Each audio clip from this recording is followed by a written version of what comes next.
શું તમને રાત્રે પગની પિંડી ખેંચાય છે? પગની પિંડીમાં દુખાવો થાય છે અને એટલો બધો દુખાવો થાય છે કે તમને રાત્રે ઊંઘ પણ નથી આવતી? જો તમને આવી સમસ્યા હોય તો આ વિડીયો તમારા માટે છે, તો તમે આ વિડીયોને છેલ્લે સુધી જોજો. મિત્રો, આ સમસ્યાને આયુર્વેદમાં પગની પિંડીમાં કળતર થવું કહેવામાં આવે છે અને ઇંગ્લિશમાં એને કાફ મસલ પેઇન તરીકે એને ઓળખવામાં આવે છે. તો ચાલો મિત્રો, એક પણ મિનિટની વાર કર્યા વગર આપણે આ રસપ્રદ વિડીયોની શરૂઆત કરીએ અને આ પગની પિંડીના દુખાવા કે કળતર થવાના કારણો અને તેના ઉપાયો વિશે આપણે વિસ્તૃતમાં વાત કરીએ.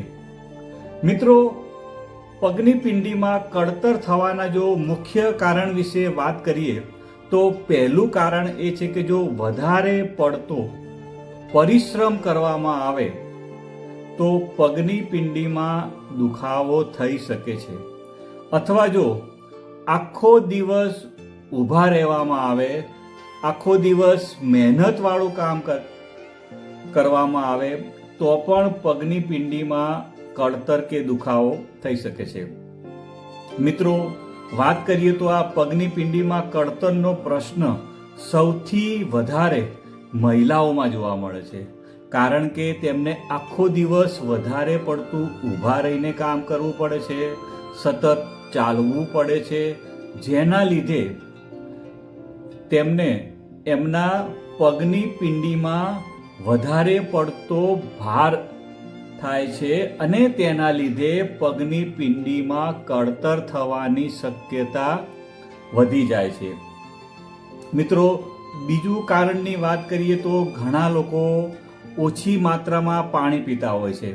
એટલે કે જો તમે તમારા શરીરને હાઇડ્રેટ ના રાખો, એટલે કે તમે તમારા શરીરને જો ડિહાઇડ્રેટ કરી દો, એટલે કે જો તમારા શરીરમાંથી પાણીની અછત થાય તો પણ આ પગની પિંડીમાં કળતર થઈ શકે છે.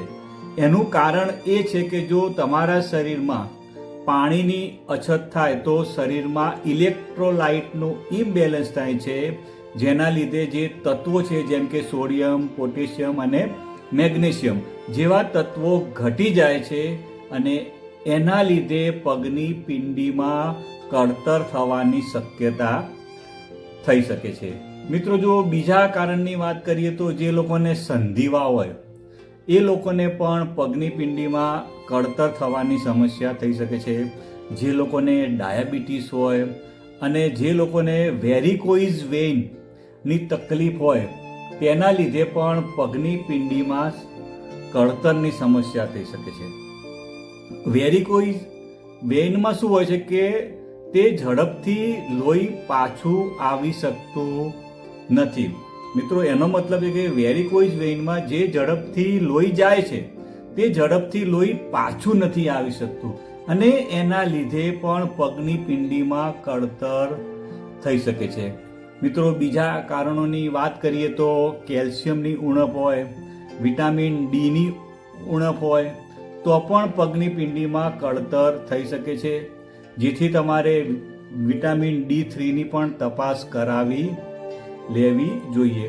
મિત્રો, બીજા અન્ય કારણોની વાત કરીએ તો પગની પિંડીમાં વાયુ અને ખાસ કરીને જો વાત કરીએ તો વ્યાન વાયુ વધી જાય છે ત્યારે ત્યાંનો પાણીવાળો ભાગ સુકાઈ જાય છે અને ત્યાં વાયુ વધવાથી ત્યાંના સ્નાયુઓ થોડા કડક થઈ જાય છે, જેના લીધે પગની પિંડીમાં કળતર થવાની શક્યતા વધી જાય છે. અન્ય કારણની વાત કરીએ તો જ્યારે તમારું જઠરાગ્નિ મંદ હોય અને ત્યારે શું થાય છે કે ખોરાકનું પૂરેપૂરું પાચન થતું નથી અને ત્યારે શરીરમાં આમ બને છે અને આમ વિષના લક્ષણમાં પણ પગની પિંડીમાં કળતર થતું જોવા મળે છે.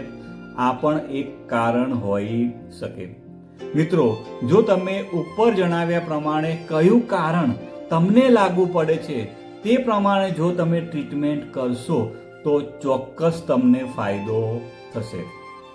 મિત્રો, આના ઉપાયો વિશે વાત કરીએ તો જે પ્રમાણે આપણે કારણ કીધા એ પ્રમાણે તમે એનું જો સોલ્યુશન લાવો, એટલે કે જો તમે વધુ પડતો પરિશ્રમ કરતા હોય અથવા જો તમે સતત ઊભા રહેતા હોય તો તમારે પહેલું કે સતત ઊભા રહેવાનું ટાળવું જોઈએ. પછી બીજી વાત કરીએ કે આપણા શરીરમાં પાણીની અછત ન થવી જોઈએ. તમારું શરીર હાઇડ્રેટ રહેવું જોઈએ, તેમાં ડિહાઇડ્રેશન થવું જોઈએ નહીં. એટલે તમારે કે પાણી વધારે પીવાનું રાખવાનું. અને જો વાત કરીએ તો તમે જે જગ્યાએ તમને પગની પિંડીમાં દુખાવો થતો હોય ત્યાં તમે તેલની માલિશ કરી શકો છો. એટલે કે તમે રાત્રે સૂતી વખતે પગની પિંડી પર નીચેથી ઉપરની દિશામાં તલના તેલની જો તમે માલિશ કરો તો તમને ચોક્કસ ફાયદો થાય છે. તમારે એના માટે 5 થી 7 મિનિટ તમારે તલના તેલની માલિશ કરવાની છે. અને પછી તમે ત્યાં ગરમ પાણીનો શેક પણ કરી શકો છો. એ ફક્ત તમારે 2 થી 5 મિનિટ કરવાનું છે. જો તમે આવું કરશો તો ચોક્કસ તમને ફાયદો થશે.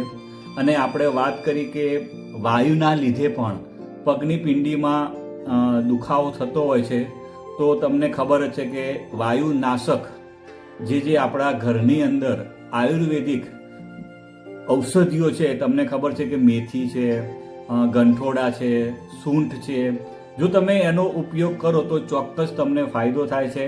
અત્યારે શિયાળાની સિઝન છે તો તમે સૂંઠ ગોળ ઘીના નાના નાના લાડુ પણ બનાવી શકો છો. તમે અડધી ચમચી ગંઠોડા પાવડરને દૂધની સાથે પણ લઈ શકો છો.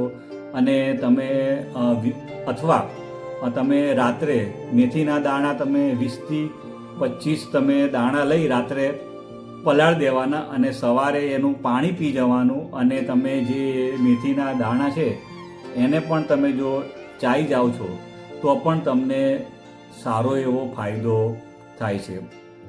મને વિશ્વાસ છે કે આ વિડીયોના માધ્યમથી તમે કંઈક નવું શીખ્યા હશો. અને જો તમને મારો વિડીયો સારો લાગ્યો હોય તો લાઈક કરવાનું ભૂલતા નહીં અને બીજા મિત્રોને પણ શેર કરજો. આવજો મિત્રો, બાય બાય, આવજો.